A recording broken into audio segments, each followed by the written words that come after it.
Hey guys, TradeLikeGates with Spartan Trades. In this video, I'm going to break down my $1,320 profit trade on ticker ROKU. This was yesterday's trade. My account number is 2793. I was trading the weekly call contracts. I'm showing you this because I want you to see that these are real profits. These aren't paper trading profits. So 2793 is my account. This is a real account. This was posted yesterday in my Discord server at 6:58 a.m.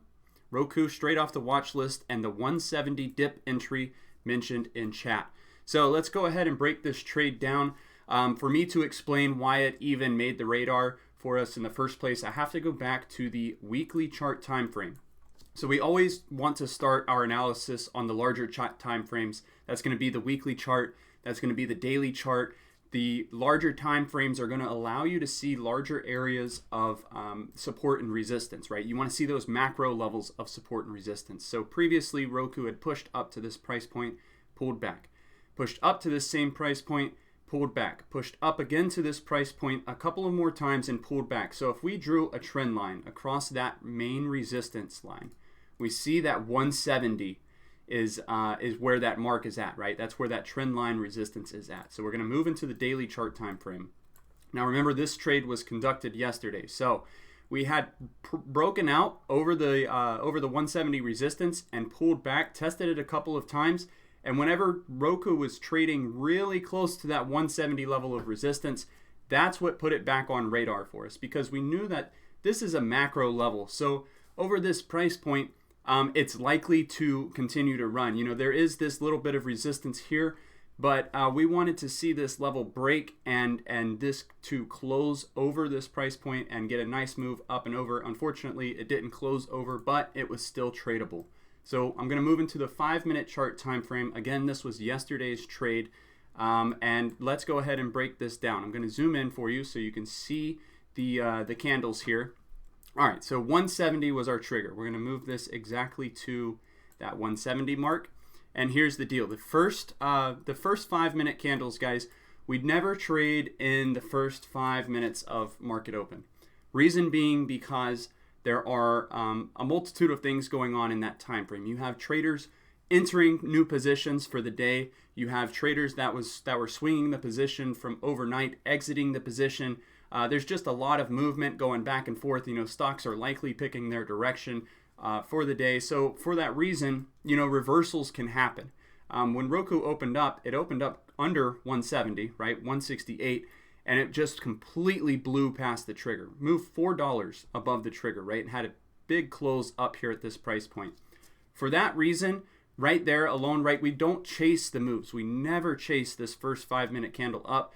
We miss the play at this point. So what do, guys? We always wait for a pullback.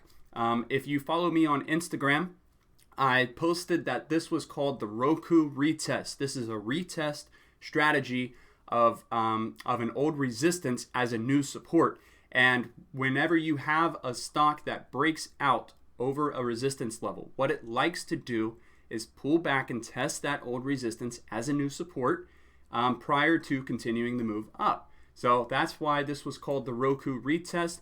It broke out over 170, right? Had a couple of candles close up here, pulled back to 170, tested it as a support, and that's where we started to get our entry. So I'm going to go to my alert room here and show you guys what I talked about here in chat. So 6:32 a.m. I'm going to move this to the 1-minute chart time frame so we can break down these alerts as they were happening. Okay. 6:32 a.m. I said, looking for a dip on ROKU, ideally 170, right? We already talked about why that level was important. So that was at 6:32 right here on this candle. It just had pushed up too much here for our liking. It did pull back to 171. An entry could have been taken there for the scalp move up. But what wound up happening is this formed a double top pattern. So it pushed up, right? Pulled back, formed the neckline, pushed up again, met the same resistance point, right? There's your double top, and then pulled back to the 170 area. That is where we took our entry right here. It's important, guys, to watch.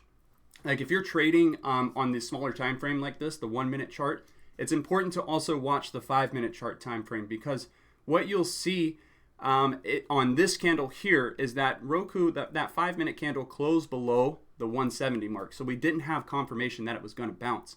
But the next candle dipped below, right? So we got a wick that came below the 170 mark, but it never closed down here, and it provided us with this push up to take some profits on the trade. So let me show you what I'm talking about on the 5-minute chart. All right, so here's your big pullback, right? Then you get this candle forming at the bottom, right? Kind of closing over the 170. And then here's your wick that I was talking about. That wick almost stopped us out on our entry. And the way that you can kind of keep yourself in the trade is to learn not to get stopped out on wicks. Like set your stop loss and then obey your stop loss, right? So let your stop loss take you out of the trade. Have conviction in the analysis. Just kind of trust that it's going to work out. It either does work out or it doesn't. So in this case, the 1-minute chart showed us that this was coming down. It looked like it was coming down. The 5-minute chart is telling us that this is actually still bullish, right? It's confirming 170 as a support. Super important to watch multiple time frames as you trade, especially if you're trading on the 1-minute chart. So again, this pulled back. That's where we took our entry.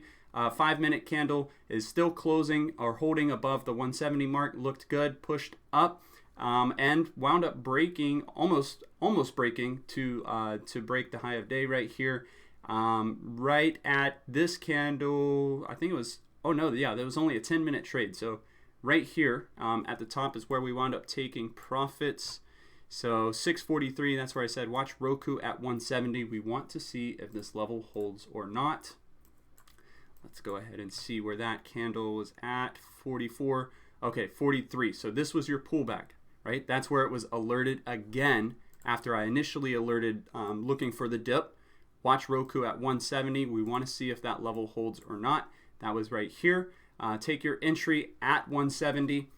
Take your entries at the support line or the old resistance line. Why? Because you can set a stop loss just below that price point.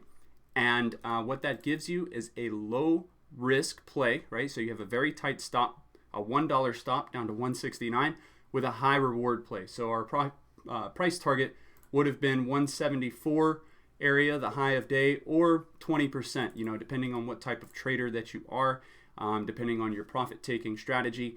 So once this pulled back, almost stopped us out here, it recovered, pushed back up. I was able to take profits right here on this initial push, 655, and take $1,320 off the trade at 6:58 a.m. was when that was posted. Very simple analysis, very simple breakdown. Yes, this could have been traded again, if we looked at probably taking another position here for the move back up to the top side. And then again at the pullback to VWAP. But look, guys, if you hit your price target for the day, there's no need to continue to trade. Don't overtrade.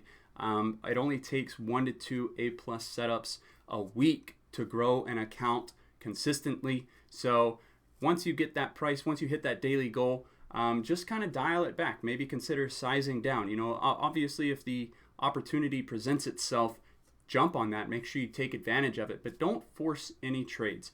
That's it, guys. That's all that I have for this ROKU retest breakdown. If you liked the video, please like and subscribe if you haven't done so already. Also, in the comments section below, let me know if you guys want me to do any type of special breakdowns or video requests. I'm happy to entertain any ideas that you have. Thank you for watching. Thank you for your time, and I'll see you in chat.